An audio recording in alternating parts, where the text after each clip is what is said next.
we lose sight of the big picture. We lose sight of the holistic experience, right? That one can have, one can be submerged in. Ultimately, where I'm going with this is that actually there's part of us, right, that can connect much further, much deeper, much wider into the infinite space, right? And ultimately, that infinite space, right, that we can connect to, can also stimulate our sense receptors. If you don't water it, if you don't feed it, and if you don't apply sunshine, and you don't rest it enough, right, it's gonna die, or it's not gonna grow at all. It's just gonna stay latent. If you really want that to flourish and bloom and flower, you've got to first of all become aware and recognize that it's in you, and then work on it.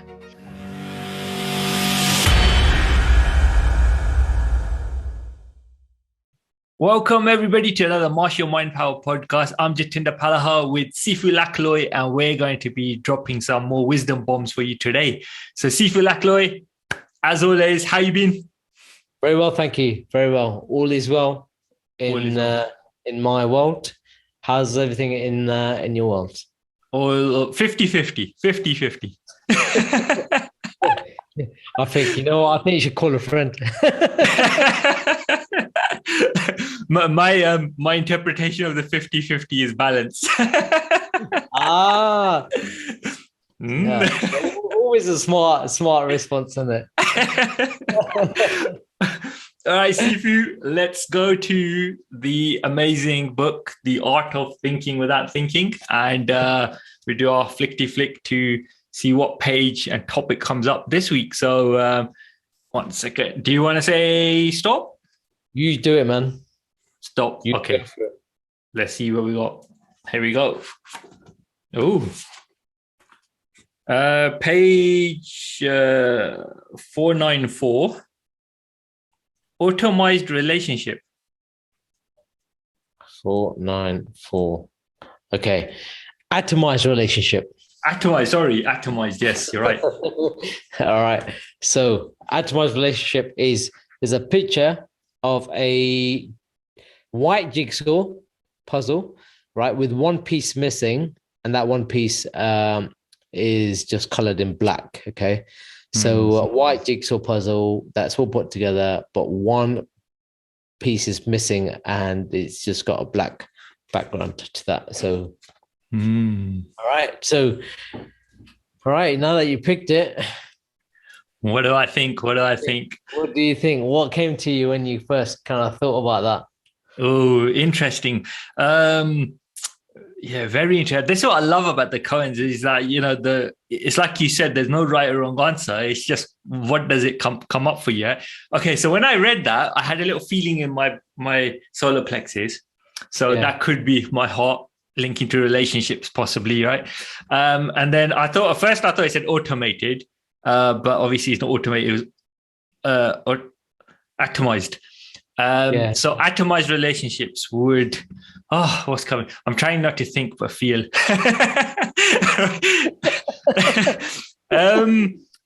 I think it might be something to do with kind of smaller elements of relationships and how those are built. With, I don't know, perception, maybe about how we're looking at little parts and we might not know the bigger part to some degree. Yeah. So it's like little bits. When I thought it was automated relationship, I thought that was about, just what's the word, like running on autopilot, just doing things because you've programmed yourself to do those things, right? So that's what I was thinking with that. But yeah, with the I'm a bit, interesting one. My brain's going haywire on this one, Lex. Well, I'll put you out your misery, yeah? Yeah. This koan, atomized relationship, is an interesting one. And it's interesting because it really kind of talks to the way we think in general, right? Especially in particular in the modern world, right? Which is quite, we're in the technical age, right? And in the technical age, one thing that you need to remember is technology is now powered by computers, right? Computers operate on reductionist logic. Okay, everything ultimately boils down to a 1 and a 0, and we've built everything up from a binary 1 and a 0 to from those bits that represent a 1 or a 0 to bytes, right? That is a collection of bits that represent a character, to a collection of characters which you call a word, a collection of words which you call an instruction. Okay. And those instructions will then have specific actions that will allow certain processes to take place. Okay. And all of this is happening within a CPU, a central processing unit of a computer. Right. It's a bit of computer science for you. Right. And luckily, I'm a computer scientist and software engineer. Right. As well. Anyway, so this is kind of like the fundamentals, right? Now, the world has in general become very reductionist in the way we look at things, in the way that we do things. Even our education system is very reductionist in a way, because it's very compartmentalized, very segmented, very regimented. Also, it's an out-of-date system that was designed for a time where it was preparing people to go into industry to help support the Industrial Revolution at that time. Okay, it wasn't really an education system that was built or even designed for a technological revolution. And certainly not designed for whatever's going to come after this. Okay, so we've got this very logical, very reductionist approach to things, right? Now, the one thing, right, the one thing about taking a reductionist view to things is we have a habit. It's in particular in the West, but it's kind of spread around the globe, because technology, I don't really think, has escaped many corners of the world. We have a habit now and trained, and it's become an intrinsic part of us to try and break things down to the smallest unit. But the sum is the whole is greater than the sum of the parts. Let me just say that again. The whole is much greater. I'm going to add a much before that. Is much, or let me do this. Is much greater, right, than the sum of the parts. Okay. Now, if that's the case, right, I'm going to give you an example. An example I love to use is, imagine you've got, 5,000 pieces, right, of a Ferrari, right, laid out on a garage workshop floor. Let's just say it's a massive garage, right? A garage workshop floor, right? Let's just say there's 5,000 parts, okay? Right, just stick a number on it, right? That means nothing. It's just a bunch of parts that don't do anything that will give you any kind of experience, right? But when you put them all together and you put the car together, right, and now all of a sudden you can, you stick the right, fluids in the car, the right fuel in the car, the right oils to keep the engine, the gearbox lubricated, and so on. You stick a battery in it, and then you sit in the seat. You feel like, sumptuous leather seat cocooning you, you touch that leather steering wheel, right? You take that, grab that with both hands, and, you can smell, the interior. You close that door and you turn the ignition, the lights come up. Maybe there's a little greeting on the dashboard, and then you fire that bad boy up, right?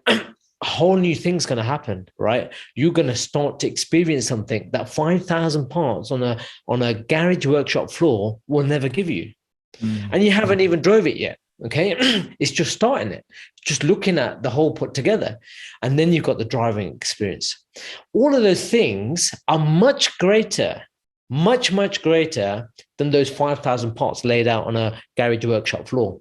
And that we haven't even got to the point of actually going anywhere or using that Ferrari to go and race on a racetrack, or to go somewhere on some, amazing undulating and twisty roads where you can really kind of feel the essence of what that car was designed to do, and really kind of connect with the mechanics and the car and the road and the environment around you, right? And how it makes you feel, how it makes your passenger feel. Normally there's only two seats, some do have four, but and they will also experience something. So it's not just you might have a passenger with you, right? So two people are experiencing something far greater than 5,000 dead parts that are just sitting on a garage workshop floor, right? The whole is much greater than the sum of the parts. Now, coming back to our mindset is coming back to the nuts and bolts, those 5,000 different parts, yeah, right? So when we think, we try and break things down into smallest unit that we understand, right? Or we think we can logically process, right? But what that happens is we lose sight of the big picture. We lose sight of the holistic experience, right? That one can have, one can be submerged in, right? And therefore, you miss the point. You miss the experience. You miss the big picture, right? You're only seeing a small part of it. That small part is so small, it's actually insignificant, right? To the whole, the greater whole, right? Now, an atomized relationship is really talking about that relationship between your perspective on something that's small and atomized to something that's much greater. When I mean much greater, I'm no longer talking about 5,000 parts of a Ferrari laid out on a garage workshop floor. I'm talking about you. You are the Ferrari, right? Not the 5,000 parts that you're made up of, right? And what's happening and what you can experience within that is far greater than you could possibly ever imagine if you allowed yourself to and did the work. Now, where am I going with this? Okay, right? Our 5,000 parts are made up of, again, I'm just kind of continuing using that number, right? But obviously, we've got organs and bones and, muscles and sinews and all the rest, right? And again, I'm not going to go into bioanatomy class here, but just to make a point, we're made up of some material parts, right, that function, right? But essentially, we start having a human experience as a consequence of these parts put together in what we would call our human form, all right? Now, that human form will allow us to have certain experiences. If I eat something, I'll taste the food. If I drink something, I'll taste the liquid, right, that I'm drinking. If I touch something, I'll feel something. If I look, I'll see what's out there. If there's a nice flower and I smell it, I'll get that fragrance. If there's music playing, I can hear it. This is all part of the human experience, those senses, right? That are our senses that are really working, to help us take in this physical experience. But there's just more than that. It's much more than that. Yet again, it's much wider than that, because this is just things that we are directly exposed to. And all of those things, right? So if I drink something or eat something, right, and so I'm tasting it, that sensation of taste, is it happening outside of me or is it happening inside of me? Well, it's happening inside of me. If I look at a beautiful painting, right, am I experiencing that painting outside of me or am I experiencing it inside of me? Again, it's inside of me. If I hear some wonderful music, some classical music or an opera singer or whatever kind of music you like, is that experience happening outside of me or is it happening inside of me? again, is happening inside of me, right? If I touch something, if I touch my watch, for instance, is that experience of touching my watch, happening outside of me, or is it happening inside of me? Again, everything is conveyed and relayed to my inner experience, right? Nothing is outside of me. Everything is the translation of the physical world outside, interpreted into my internal world through messages that are sent through the sense organs to the inside, to my brain, that's then translates those messages into something that I can comprehend, right? As if I eat an apple, it'll be like, oh, this is an apple. It's an apple, and an apple has a specific type of taste. And you could either have a Granny Smith or I don't know, name another type of apple. Oh, I forgot. I usually get them. I forgot. It's a red something. I can't remember. The red apple, yeah. Red lady, no. Is it red lady? I don't know, something like that. I don't know. Red lady. Let's call it red lady, right? Red lady apple, right? Or you might just be thinking about red lady, right? Right. So you have the apple, and you'll be able to tell the distinct flavor between the two different apples, for instance, right? All of that sensory experience happening inside of you. So if that's what's happening outside of you, with the immediate sphere, right, that's you're exposed to, that's stimulating your sense organs, right, or your sense receptors, should I say, right, that is only as wide as your sense receptors can pick up, right? Mm-hmm. But what if there's more? Well, there's more, right? Because, if you're in a room, you can probably just sense what's in that room and just barely what's coming in through the windows, yeah? Maybe there's a bit of noise outside. Maybe you'll pick that up, right? But how far can that go, So there's a limit on your field of sense perception, okay? But what if you had the ability, right, to sense anything, anywhere, right? What if you had the ability to connect with anything, anywhere? What if you had the ability to tap into any information that ever existed? Sounds like Wi-Fi. Yeah. Well, you know what? Some people call it God-fi, right? Some people call it conscious-fi. Some people call it, other things, right? But here's the thing. Ultimately, where I'm going with this is that actually there's part of us, right, that can connect much further, much deeper, much wider into the infinite space, right? And ultimately, that infinite space, right, that we can connect to, can also stimulate our sense receptors. And what do I mean by that? Well, have you ever had a thought and you thought, well, all the time, man. All the time. Here's the thing, right? If you ask a question, right, or you're thinking about something, it's a conscious thought, right? So what was the last conscious thought you had? I can tell you what your last conscious thought was, is the red lady apple. Yeah? Yeah, I know, because I found it's pink lady apples. Pink lady. Pink lady, yeah, that's right. Pink lady apple, yeah, right. So that was the last conscious thought, the thought that you consciously wanted to think about and recall the name of that apple, yeah. But have you ever had a thought that you didn't actually request? Let's just think about that for a moment, yeah. I was going to say that you don't think about that for me, which is exactly the point, right? The more than half of your thoughts are not your thoughts. More than half of your thoughts are thoughts that are like a collective consciousness dropping into you, right? Through your psychic self. Every single person is psychic.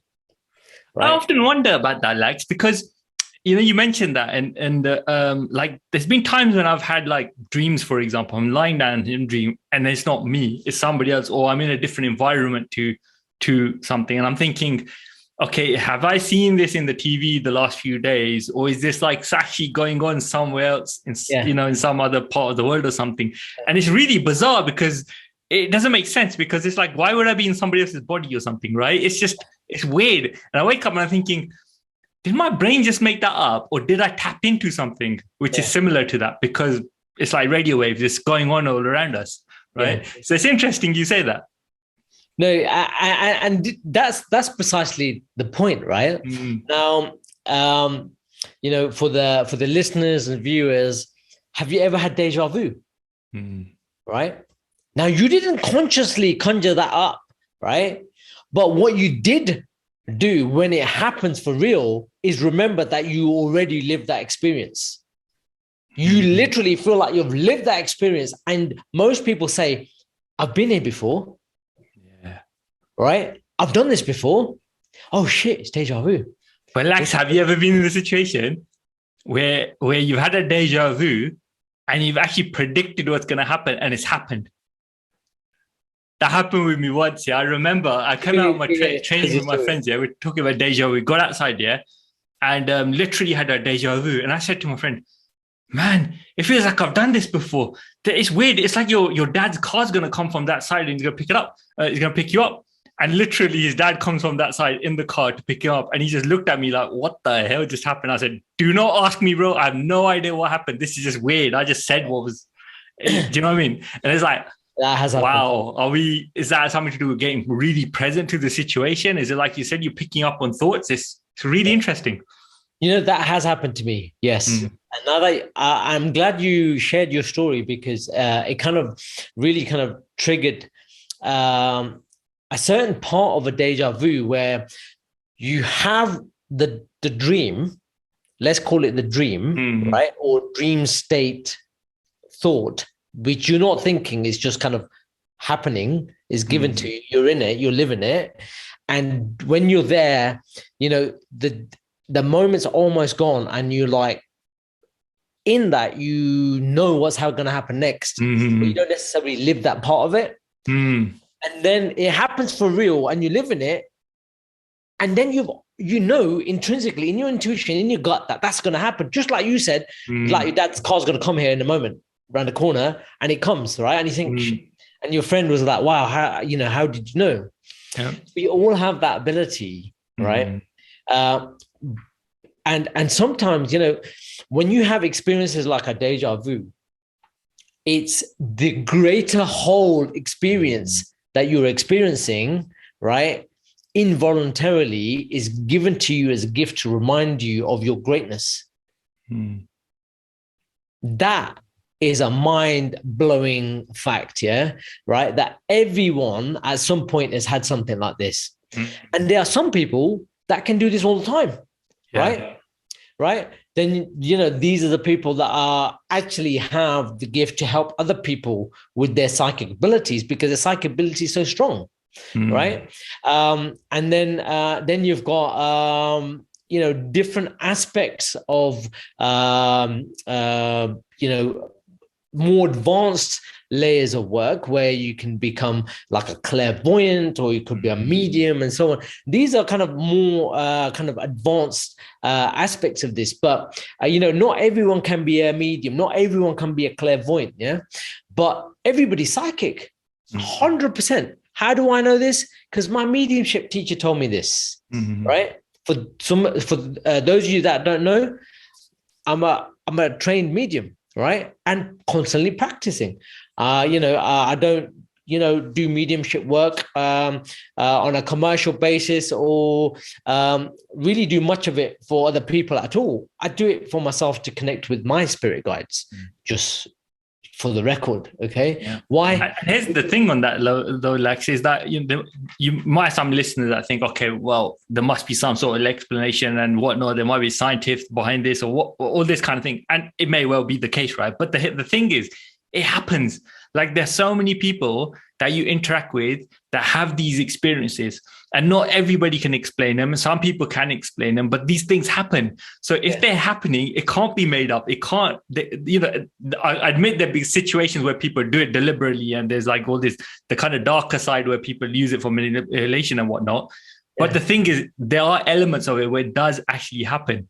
And I'm sure like the listeners would have somebody they know of or heard about where that situation scenarios occurred, right? Yeah. So it's one of those things which you think you can't just dismiss it because so many people have experienced it. That's right. And just to kind of continue from the medium aspect to things, one of my biggest learnings there was that we all have spirit guides. And, I mentioned like, more than half of your thoughts are not your thoughts. Well, the reason for that is because you have spirit guides that are guiding you. So they're implanting thoughts. They're communicating with you constantly through thoughts, right? So when you get a thought hit you, right, I call it a divine download, whether it's through a spirit guide or through even a higher state consciousness, right? When that thought hits you, if you have an atomized relationship with the world, you're going to ignore it. Why? Because you can't rationalize it. Okay. All of a sudden now you prefer to live, right, the nuts and bolts in life, right, rather than the greater whole, because you've just shunned it away. Yeah. And therefore you're not going to be able to live a holistic lifestyle. You're not going to be able to live holistically at all because you're denying yourself this greater part of you. This greater part of you is so big, it's infinite. It is the universe. You've heard of the saying that, I am in the universe and the universe is in me and we are one, right? And it's true, but you'll never experience it if you don't do the work. No, absolutely. And the other thing I was just going to say was that what's interesting is that if you look at kids, right? Kids are they're not in a conditioned state in any way, right? As they go through stuff and as they get older, they are then trained with society on how to behave or what things mean and whatnot. So if they've had an experience of something and they share it, most of the time adults are like, just kids' imagination. Yeah. And that becomes their norm. So then what happens as they grow older, they start to filter these things out and just become a normalized adult, right? Yeah. And that's what happens most of the time from what the experience we've had with people and connecting with, talking to people and whatnot, is that's what seems to be happening. There's a whole bunch of other stuff as well, right? But just as a general route. And that conditioned state of mind is what, like you're alluding to there, is because you start to compartmentalize to say, no, it must be this logic, this, that, the other. These things can't exist, right? And I think it's, then you're, like you said, you're just blocking out something you already had in here as a kid. You were already tapping into that. That's right. That curiosity, that imagination, that all these kind of things do actually and can be these things that we're talking about, spirit guides, connections, things we're hearing, but as kids we're just more attuned to it, but it just gets away in imagination, in the adult's imagination. That's right. 100%. And in fact, you use the word, normalization or normalized, right? Through environmental conditioning, through training and teaching, through parenting, through school and what have you, right? All the different environments and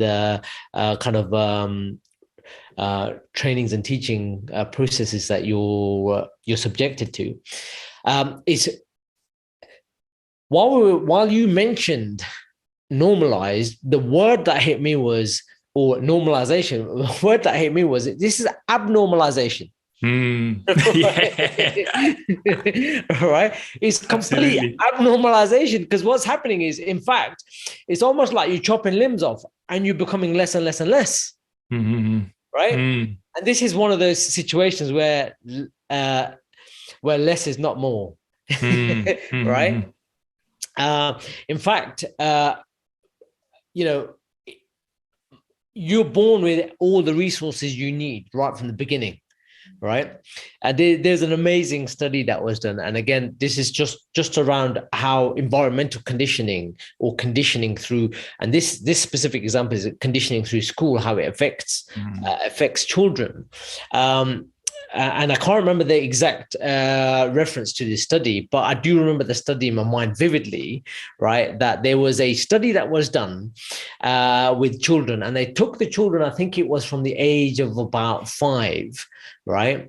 And they did some tests, like IQ type tests with these children, and the tests were to kind of like determine the level of genius in the children.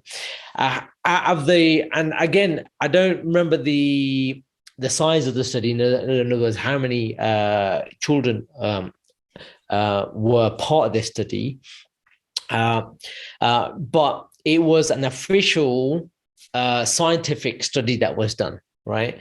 Mm-hmm. Out of the children that were assessed of traits of genius, what percentage of 5-year-olds do you think had genius in them? Well, I would say 100% of them. I think actually it was 6, because that's when start school, right? 6, right? So from the age of 6. So what do you say? What do you think? Well, I would say just from the studies we've done, that 100% of them are geniuses. 100%. You're right. Yeah. You're right. 100% were genius, right? Mm-hmm. And then they did a study, I think it was 3 years later, right? So when they were about 9, what percentage of students had genius in them? Oh, that's interesting. Maybe drop down to 50, maybe 50%. Wasn't that bad, but it was 80%, yeah, right. And then they did 80% were geniuses. 80% still had traits of genius. Okay, got it. Okay. Right? Yeah. So let's say that's a 9. What about at the age of 12? Now maybe 50. All right. So now it dropped down to 60, right? Oh, right. 15. What about 15? No, if we're going on that 40. Yeah. They found was exactly. You're right. What they found was every 3 years, or something to that extent, they found that 20% of their genius traits dropped. By the time they left school, all genius had been freaking squeezed out of them. Wow. Right? That's insane. So you think about that, right? Mm-hmm. So by 18, 20%, right? If that, right? And it's a shocking study. And maybe, like I said, in terms of the age groups and the window, maybe it was 2 years rather than 3 years. Mm-hmm. I can't remember their study exactly, but I'll look it up and we can post it with this podcast for reference. But it just went to show that, the system is taking out the ability to cultivate and build on that genius that every kid's born with, right? So we're becoming less. We're becoming less of ourselves, and that's a real shame. Which is why some of the schools for younger age groups build on the kids' strengths, like Montessori schools, where the kids are allowed to do what they want and gravitate to the things that they like the most, because that's what they'll excel in. So they're allowed to build up their own faculties and their interests based on their own gravitational pull towards those things, right? It's funny. I was watching a video on Elon Musk and him schooling his kids, and he was saying that he set up a little school for his children and plus some of his kids' friends. He said there's no curriculum, there's no tests, and the kids are allowed to do what they want and develop the interests in the areas that they're attracted to or they're drawn towards, which I think really is ultimately, you know, how you cultivate genius is by allowing the thing that you're born with and festering within you to help that grow. I mean, you've got this seed inside you, right? You got this seed inside you, the seed of brilliance that you need to, if you don't water it, if you don't feed it, and if you don't apply sunshine and you don't rest it enough, right, it's going to die, or it's not going to grow at all. It's just going to stay latent. Right? If you really want that to flourish and bloom and flower, you've got to first of all become aware and recognize that it's in you, and then work on it. You know, people say, some people are born with a talent, but that talent is something that you have to cultivate over time, right? And some people recognize there's something inside them, and they might start off with zero talent in that thing, but because that's what they were designed to do in this lifetime, they can cultivate that talent and become excellent very, very quickly with even a small amount of effort. And in some cases, a lot of effort, but that's what's meant to be. So it's really important that you kind of become aware of what that seed that's latent inside you is, so you can kind of focus and put some attention and nurture that, so it does start to sprout and bloom and then flourish eventually, so that you can eventually, when you become ripe, you can share that wisdom with the world. That's ultimately where you're going with it. Why do you share that wisdom with the world? So that you can help somebody else recognize they have a seed within inside themselves, which also needs nurturing. That's right. Right. This is what it's about. It's not about numbing down and dumbing down that seed so that seed never grows. When I'm referring to the seed, again, just a reminder, if you've listening to this podcast midstream or watching this podcast midstream, this is about your core essential being, right? Yeah. The seed of your core essential being, right? I'm not talking about any other type of seed here, right? For you dirty mind people out there, right? But you get the idea, right? So Atomized Relationship is about that. But ultimately, Lak, sorry, a story comes to mind there, because it's quite relevant to what you just said about sharing it. I came across a story once about, I can't remember exactly where, but it was an example given about how there's like darkness everywhere, right? And you hold up, there's lots of people around you as darkness. Everybody's bumping into each other, and you got one person who lights a candle, right? Yeah. And all of a sudden there's a bit of light and everybody can kind of see what's going on. Yeah. And then the person goes around and giving the light to everybody else. So everybody has their own light. And as that light starts to grow, you see more and more and more of what's going on around you. Right. And that's something you can actually visualize in your own mind as well. Just imagining that a light gets brighter. And as it gets brighter, you see more and more. Right. So yeah, I just wanted to add that in because it's quite relevant to what you just said there. And this is what a guru does, right? A guru is, is a dispeller of the darkness. Yeah, that's ultimately what it translates to. There's more depth to that, but we won't go into that right away, right? But a guru is ultimately a dispeller of the darkness. Why? A guru who already has the light, their candle is already glowing bright, and they use their candle to light other people's candles, because everyone's got a candle. Let's just say everyone's got a candle, right? And this candle is infinite, right? As Bruce Lee said, I am the fuel. Yeah, I have the fuel within me, right? I'm trying to remember the exact quote. And I'm gonna look it up just to be 100% on this one. No problem. Yeah, so while you're looking for that, Lak, I mean, this whole topic just reminds me of that scene in Enter the Dragon, where the student comes up to Bruce Lee and says, I think it's the training session, about to start training session. And Bruce says, kick me. And the student goes to kick him. And then Bruce is like, hits him around the head. What was that? Right? And he said, kick me. And then the student tries it again. And he said, yeah, you put some emotional content in that, and the student tries again and gets it right. And Bruce is like, good. And he points towards the moon, right? And he says, it's like a finger pointing away to the moon. If you look at the finger, you miss all the heavenly glory, right? Yeah, so absolutely. What you're sharing there is that, isn't it? The autonomous parts are like the finger. And if you just keep looking at the finger, you're missing everything else that builds up that whole story. Atomized. I mean, digital marketer keeps thinking automation.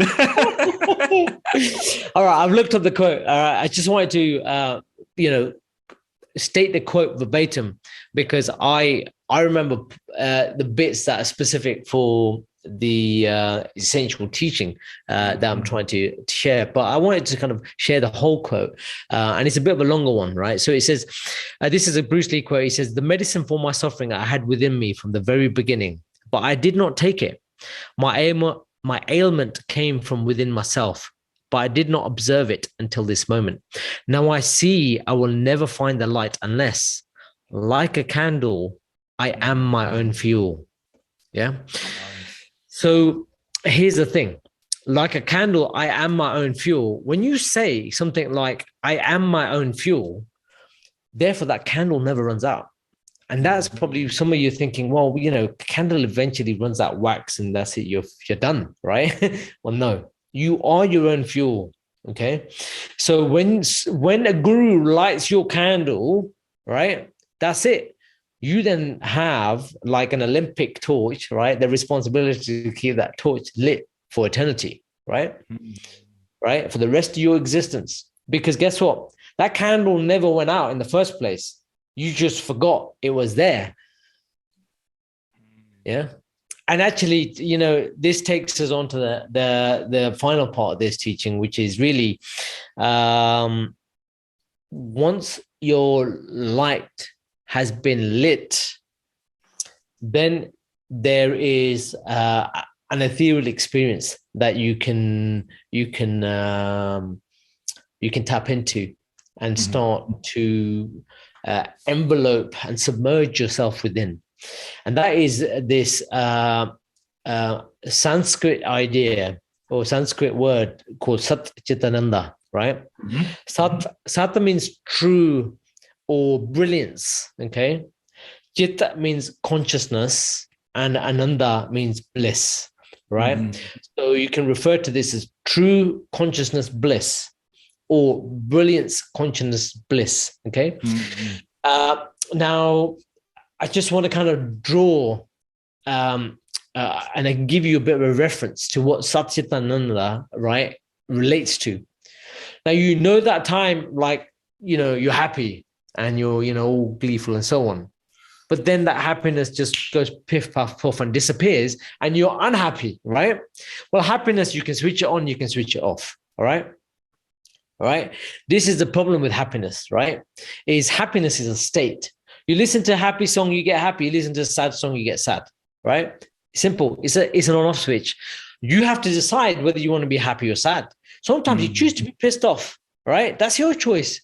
Sometimes you get out of bed and you're not in a good mood, right? But it's your choice to stay there, or you can decide, no, you know what, fuck this, right? I'm going to put on some good music. I'm going to put on my favorite top or my favorite jacket. And, I'm going to reframe my mood into a good mood, right? I'm going to change it. I'm going to decide to change it. I'm not going to let anyone bother that, right? So happiness, let's just, park that on one side to say, look, you can decide. You are the captain of the happiness ship. Is it on or off, right? You decide what you want to do with that. Then you've got joy, right? Right? Joy is not happiness, right? Joy is above happiness, right? And this is an intrinsic state, right? Right? It's an intrinsic state where every cell of your body feels elevated, right? Not because you put on some happy music or you listen to some sad music or you're happy or sad, but this is you're in a state of joy, whether you listen to a sad song or you got some bad news. There is an inner sense of personal well-being, personal harmony, right? A personal homeostasis, a personal, a level of balance. As you said right at the beginning, and when I asked you, how are you doing today? How is everything in your world? And you said 50-50, right? This is where you're 50-50, right? Mm-hmm. Right? I'm bringing, Jedi JT's, 50-50 right? So that's joy. And joy is this, it's not elation, where elation can become deflation, right? It's the middle line, the middle path. Yeah. That's what joy is. Too high, you're not too low, you just rate straight down the middle, right? And unwavering. And then you got Sat Chitananda. Sat Chitananda is now you are merged with the cosmos, with the universe, and you are now connected to everything. When you see something that is potentially saddening or traumatizing, right? You see the God in it. Whether you see something happy and celebratory that's happening, you see the God in it, right? You see the light in it. You see the light in everything. Satchitananda, right? True consciousness bliss is when you are completely connected with consciousness and you see the divine perfection in everything that's happening. And some people will say, well, what about this atrocity? How can you see that? Well, there's a divine perfection with that. Just because you don't understand it doesn't mean it isn't so, because otherwise, why would it happen? Right? Or you can question consciousness if you want, but the only way to truly question consciousness is to connect with consciousness and be one with it, and then you'll understand. But without doing that, it's an atomized relationship with that. You will never understand it because you're only nuts and bolts. Yeah. Again, I mean, a good way to kind of think about that also is like they say, one of the analogies is a magnet. You can't have a one-sided magnet, right? It's got a positive and a negative, and that positive and negative is broken down to atoms, neutrons, protons. Everything has a positive and a negative, which means it's built into the very essence of this whole material world. You have to have construction and destruction side by side to make up the whole universe. It's part of the plan, right? Yeah. You see the magic about magnet, right? You got positive and negative pole, right? That's atomized relationship, right? What people miss is the magnetic field. Yeah. There's a magnetic field that surrounds the magnet. That's right? It. Now, what happens when you put two magnets close to each other? Right? The magnetic fields start to interfere with one another, either in a positive way or a destructive way, right? Right? Should I say, let me rephrase that, in a constructive way or a destructive way, okay? Right? And you could call it in a positive way or a negative way, right? In an attracting way or a repulsive way, okay? And you can use magnetic induction to propel things, right? They are, like you've got the Shenzhen trains in Japan, for instance, right? These are magnetic levitating trains that levitate on these magnetic tracks. So there's no contact, no physical contact with any wheels or anything. They literally levitate, right? Because we're using the magnetic field to repel, right? To lift the train off the tracks, so there's zero friction. Yeah. All right. On the actual train lines with the train. Yeah. So if you think about that, coming back to the magnet, right? Atomized relationship would be saying, oh, it's got a positive side, it's got a negative side, right? Right. And it's a block of metal, block of iron, right? That's been magnetized. And all the ions, the electrons, and are facing in a certain direction to create the magnetic forces, but there's a field around that that's much greater. You take that field and you put it in the sphere of another magnet with its own magnetic field. Now something even bigger starts to happen. Now, if you take that and you do that with 7 billion magnets, 7 billion magnets, just imagine what kind of magnetic field interaction you've got going on there, right? And I'm talking about people now, if you didn't figure the 7 billion out, right? Right? Just imagine what's happening. And then those 7 billion magnets are sitting on an even bigger magnet, Mother Earth. That's right. And that magnet is sitting and orbiting, right, around another magnet that's also got all the more other magnets that are also orbiting around around the sun, right? And that whole magnetic kind of structure with independent little planets and moons and so on is in our solar system, is in a galaxy that is much bigger, that's got a whole bunch of other things going on. And which are also rotating around something that seems to be the middle, because if you look at this, you see a spiral effect, right? Exactly. Which indicates there's something in the middle as well. Exactly. So you got the galaxy, the Milky Way, the universe, then you got metaverses. I mean, when we talk about atomized relationship, right? If you only look at the magnet, you're going to miss the universe, right? A collection of every single magnet ever was, ever will be, right? And how you play a part in that.